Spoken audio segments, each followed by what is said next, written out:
In full bloom, and joining us this morning to talk about our fall planting and our spring planting is Rebecca Cohen from Rebecca's Plants. Thank you for coming in. It's great to be back. I was just thinking about you yesterday, hoping you were going to come in to tell us what to do. So right now the mums, they are mumming. They are mumming, just like the fall leaves outside. They're at peak or just past.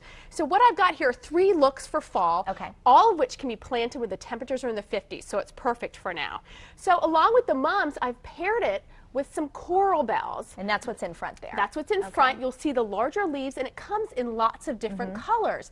And they're going to hold their leaves all through winter. So it makes a great ground cover and a great pairing for something like mums, which are going to lose their blooms, but the coral bells will maintain their interest.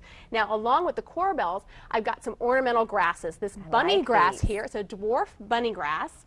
Of course, ornamental grasses come in all different sizes and different types of plumes, so you can pick what you like, but leave the plumes up all winter long, and then you'll cut them back in March. And that's with your ornamental grasses that you already have in the ground, so that nice big pappus grass that's up and the willowy beach grasses, they can stay up. Exactly, they can stay up through winter. And we have some flowers. So with this second look here, it's sort of a little bit of a disguise. We've got this great container with pansies and violas, but underneath I have some bulbs, some spring blooming bulbs, and I say that planting bulbs is the easiest family planting activity ever, and there are several ways you can do it. Tell me this tip that you just told me off camera. Tell everyone. In terms of knowing which end is up, the tips are up.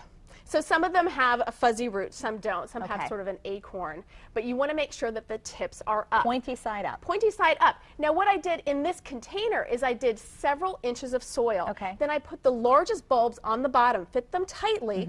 Those are going to be the tallest. Then on top, I put a layer of these smaller bulbs. And what will happen is in spring, you'll have this great interest with the pansies, and the blooms will poke their way through up top, and you'll have great for family fun, though, you said dig a trench and get early spring planting, mid-spring planting, and late spring planting bulbs or blooming bulbs, and just throw them in. Get your bags of bulbs. Look for early blooming, mid-spring blooming, and late spring blooming. Dig a trench, have the family just scatter them in. I've got a great video on my Rebecca Plants blog that shows you how to do that. And you said the blooms will find their way up. You don't have to be so serious about making sure that pointy side is up. You don't have to worry that the pointy side is up. The bulbs will find their way. Okay, and what do we have here on the end? And then the last one is just a great example of some white anemone, some purple monk blooms, and also some pink speedwell. And that shows you that there are some late fall blooming perennials that you can plant now, and that will give you some interest in your garden where you have some bare patches right now. And super quick, it's easy to be sort of over exuberant and get more bulbs than you can handle. Then when you get out there to start planting, you're like, why did I get all these bulbs?